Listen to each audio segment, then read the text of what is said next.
안녕하세요. 다인TV의 다인입니다. 지금 미국에서는 2분기 어닝 시즌이 한창 진행되고 있습니다. 그리고 특히 이번 주에는 미국의 IT 공룡들이 실적을 발표할 예정인데요.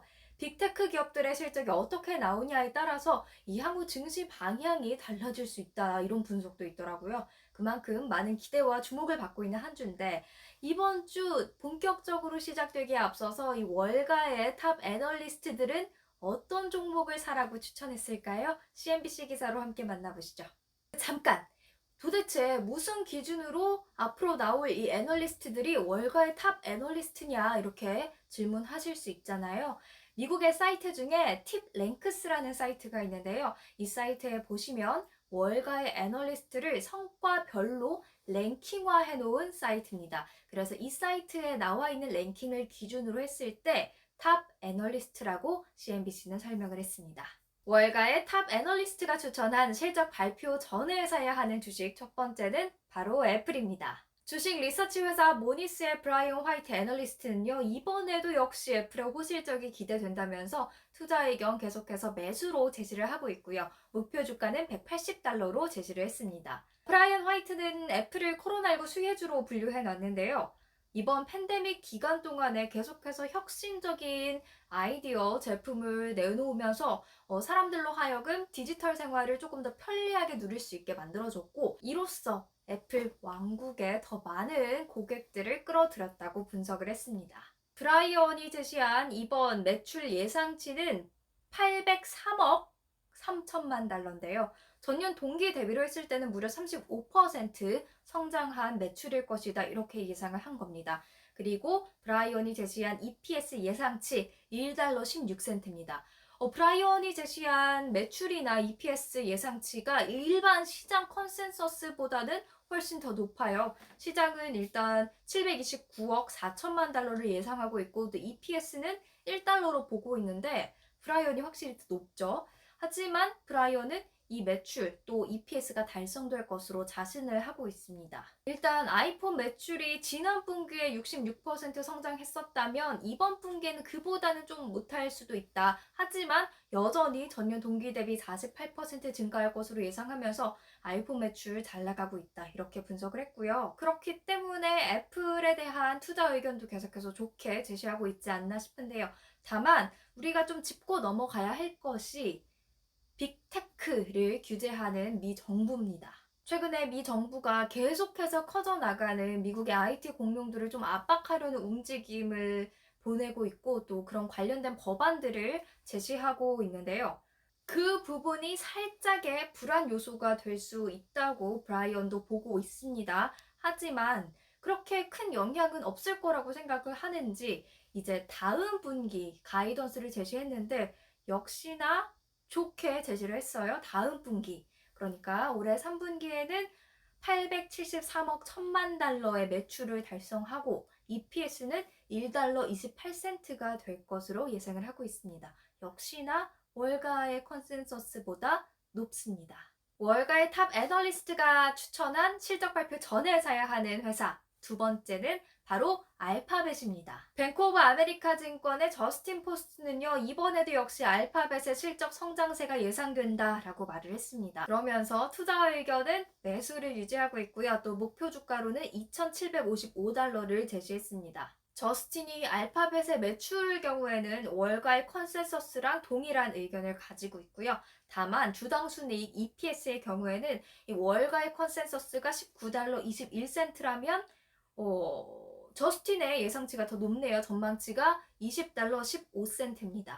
저스틴이 알파벳을 긍정적으로 보고 있는 이유는 자신의 소식통을 통해서 이렇게 점검을 해봤더니 검색 광고의 매출이 반등을 하고 있다, 이렇게 분석을 했네요. 그리고 이어서 검색 관련된 매출이라든지 아니면 유튜브 광고 매출 또한 계속해서 상승을 하고 있다, 반등을 하고 있다, 이렇게 분석을 했습니다. 또 이번에 실적이 공개되면 클라우드 매출을 특히 주목해서 보라고 말을 했는데요. 구글의 클라우드만 볼 것이 아니라 아마존의 애저, 이 클라우드 서비스 애저의 매출 성장세와 한번 비교를 해보면서 보는 게 좋을 것 같다, 이렇게 제시를 했습니다. 왜냐하면 구글의 광고 외의 매출에 있어서 이 클라우드 사업 부문이 어떻게 성장을 하냐에 따라서 전체 매출을 견인해 갈 수도 있고 또 아닐 수도 있고, 이렇기 때문에 구글의 클라우드 매출 자체의 성장세를 보는 것도 중요하지만 경쟁사 아마존의 애저 매출과 함께 비교해 보는 것도 좋다고 설명을 하고 있습니다. 월가의 애널리스트가 추천한 실적 발표 전에 사야 하는 종목 세 번째는요, 페이스북입니다. 자프리스의 애널리스트 브렌트 틸은요, 만약에 내가 빵주 중에 뭘 하나를 사야 한다면 페이스북을 살 것이다, 이렇게 말을 했는데요. 투자 의견 계속해서 매수로 지시를 하고 있고요. 목표 주가는 $400를 제시했습니다. 그러면서 그는 이 월가의 페이스북에 대한 컨센서스가 너무 낮게 제시가 돼 있다, 이렇게 얘기를 했는데, 지금 미국은 백신 접종률도 좀 높은 편에 속하고, 그리고 경제의 많은 부분이 원활하게 조금 돌아가고 있는 만큼 여행, 영화관, 소매 업종들이 다시금 광고를 활발히 하기 시작했다고 합니다. 그런데 페이스북은 광고 매출이 굉장히 중요한 회사죠. 그렇다 보니까 지난 분기 아니면 작년까지만 해도 광고를 조금 덜 했던 섹터들이 다시 광고를 활발하게 하기 시작하니까 이 페이스북의 광고 매출도 차차 올라올 수밖에 없다, 이렇게 분석을 하고 있고요. 또 중요한 건 페이스북의 악재가 될까 우려됐던 애플의 iOS 14 개인정보 보호 강화 정책, 이 업데이트가 생각만큼 타격을 주지 않은 것 같다라고 브렌트는 분석을 하고 있습니다. 그리고 사실 페이스북은 이 매출 성장세가 둔화될 수도 있다, 이렇게 지난 분기에 경고를 한 바 있었는데요. 가이던스 부분을 이야기하자면 브렌트는 그래도 3분기 매출 성장세가 29% 이상은 될 것 같다, 이렇게 긍정적으로 제시를 하고 있고요. 4분기 또한 20%는 넘을 것 같다라고 말을 했습니다. 사실 여기에 제 의견을 덧붙여 보자면 여행, 영화관, 소매업 중에 광고를 더 많이 하는 것, 경제가 재개될수록 더 많이 하는 것은 당연한 것일 텐데요. 이 iOS 14, 이 업데이트 정책이 페이스북의 광고 매출에 얼마나 타격을 줬을지는 이번 실적 발표를 통해서 조금 더 자세하게 확인을 해봐야 하는 상황이 아닌가 싶습니다. 사실 이 정책 업데이트가 처음 발표됐을 때만 해도 외신들도 그렇고 국내에 진짜 관련 업계 사람들도 그렇고 이제 뭔가 진짜 바뀌나? 우리 어떡하지? 페이스북 어쩌지? 이런 관련 이야기들이 굉장히 많았거든요.